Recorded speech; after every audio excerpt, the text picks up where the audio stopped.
Good morning student.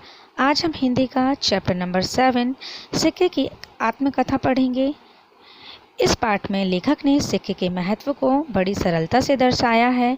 सिक्के के प्रारंभिक रूप कच्ची धातु से लेकर सिक्के के रूप में ढलने तक की प्रक्रिया को बताया है। तो चलिए शुरू करते हैं सिक्के की आत्मकथा, जो इस पाठ में सिक्के ने स्वयं बताई है।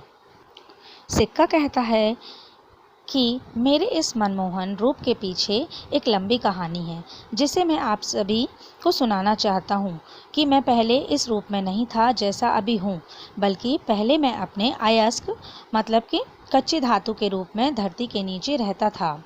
फिर कुछ लोग धरती में सुरंग खोदकर मेरे घर में आ गए और उनके हाथों में कुछ यंत्र मशीनें थीं और सिर पर प्रकाश युक्त टोपी थी। फिर उन्होंने मशीनों से मुझे बाहर निकाल कर ले आए और फिर मुझे बहुत तेज जलती हुई भट्टी में डालकर शुद्ध किया और टकसाल तक पहुंचाया गया। टकसाल मतलब जहां सिक्के ढाले जाते हैं। आगे सिक्का कहता है कि टकसाल में उसे बहुत कष्ट सहन करने पड़े। उसे गर्म कढ़ाई में डालकर फिर भट्टी पर चढ़ाया गया और वह इतनी गर्म थी कि उसका शरीर पिघलने लगा और वह बेहोश हो गया। और जब उसे होश आया तो वह अनेक टुकड़ों में बटा हुआ था। वहाँ उसके जैसे हजारों साथी थे।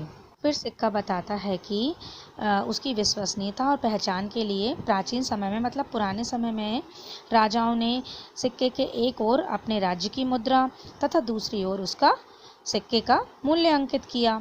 मैं सिक्का और फिर वो सिक्का कहलाने लगा। उसका नाम क्या रख दिया? सिक्का।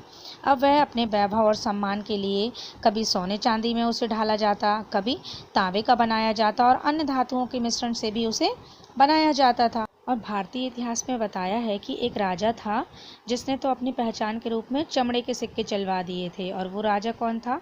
उसका नाम था निजाम भिस्ती, जिसे 2.5 दिन के लिए बस बादशाह बनाया गया था और उसने 2.5 दिन के अंदर में सोने चांदी और अन्य धातुओं को सिक्कों को बदलवा कर चमड़े के सिक्के चलवा दिए थे। स्वतंत्रता के बाद सिक्के का नया रूप देखने में आया। उस सिक्के में एक ओर अशोक चिन्ह और दूसरी ओर उसका मूल्य एवं जन्म वर्ष अंकित किया गया। और सिक्के को इस बात का गौरव था कि समाज के हर वर्ग मतलब चाहे अमीर हो चाहे गरीब हो, सभी पैसे को वैल्यू करते थे, सभी पैसे का सम्मान करते थे और सिक्का भी सभी को समान सेवाएं दे रहा था। कभी अगर वो गलती से किसी के हाथ से गिर भी जाता और तो उसे कोई दूसरा उठा लेता था। आगे सिक्का कहता है कि जन सेवा के लिए वह हमेशा तत्पर रहता है। वह लोगों तक पहुंचने के लिए मुझे कई साथियों के साथ टकसाल से बैंक भेजा जाता है। मतलब उसने बताया कि मैं लोगों तक कैसे पहुंचता हूं, तो उसने फिर वो बताया कि बैंक से लोग मुझे अपने साथ ले गए।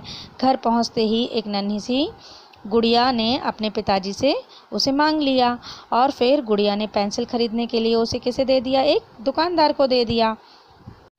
और दुकानदार ने मुझे चाय पीने के लिए चाय वाले को दे दिया और फिर चाय वाले ने सब्जी खरीदने के लिए सब्जी वाले को दे दिया। फिर सब्जी वाले ने दूध वाले को दे दिया और दूध वाले के बच्चे ने फिर दूध वाले ने क्या किया? उस सिक्के को अपने बच्चे को दे दिया और उस बच्चे ने अपनी मिट्टी से बनी हुई गुल्लक में उसे डाल दिया।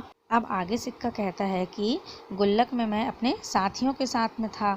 तो आप यह मत समझना कि मैं कैद में हूँ, बल्कि मैं तो अपने विश्राम भवन में था। विश्राम भवन मतलब गुल्लक क्या है? उसके लिए आराम करने की जगह है। वहाँ मैं अपने साथियों के साथ आराम से हूँ। और गुल्लक से जब सिक्के ने घर वालों की बातें को सुना तो उसने बताया कि गुल्लक में उसे क्यों डाला गया है, क्योंकि गुल्लक में तो उसे बचत करने के लिए डाला गया है कि जिससे कभी मुश्किल समय में उस गुल्लक से उसे बाहर निकाला जाए और उसका उपयोग किया जाए। और बच्चे गुल्लक में जमा पैसों को देखकर बहुत खुश हो जाते हैं। वो सोचते हैं कि अरे मैं तो देखो इतने सारे पैसों का मालिक बन गया। तो उन्हें मालिक होने का अनुभव मिलता है, उसमें खुशी होती है। आगे सिक्का कहता है कि पहले मैं मनुष्य के पास बहुत दिन तक रहता था, पर अब जनसंख्या वृद्धि के कारण लोगों की आवश्यकताएं भी बढ़ गई हैं, तो उसके चलन की गति में भी बढ़ोतरी हुई है। मतलब वो भी बढ़ गई है। उसकी आर्थिक उन्नति में उसकी यात्रा और विस्तृत हो गई है। उसकी गति के साथ साथ उसके नए साथियों की संख्या भी बढ़ गई है। अब बहुत सारे सिक्के चलने लगे हैं। और क्योंकि सिक्के धातुओं से बनाए जाते हैं, इसलिए सिक्कों की कमी की समस्या भी बन जाती कभी कभी। तो इस कमी को दूर करने के लिए अब कागज़ के नोट भी छापे जाने लगे हैं। किंतु नोट की तुलना में सिक्का अधिक समय तक अपनी सेवाएं देता है, क्योंकि वो धातु का बना हुआ होता है और सिक्का तो कागज़ का होता है, जो कि जल्दी ही खराब हो जाता है, फट जाता है। इसलिए सिक्का कहता है कि मैं अजर अमर हूँ, मेरी यात्रा अनंत है। जब तक जीवन है तब तक मैं चलता रहूँगा और चलता ही रहूँगा। तो बच्चों, आज हमने इस चैप्टर में जाना कि सिक्के का जन्म कैसे हुआ, सिक्के कैसे बनाए जाते हैं और सिक्के हमें कैसे प्राप्त होते हैं। उम्मीद है कि आप लोग को ये चैप्टर समझ में आया होगा। थैंक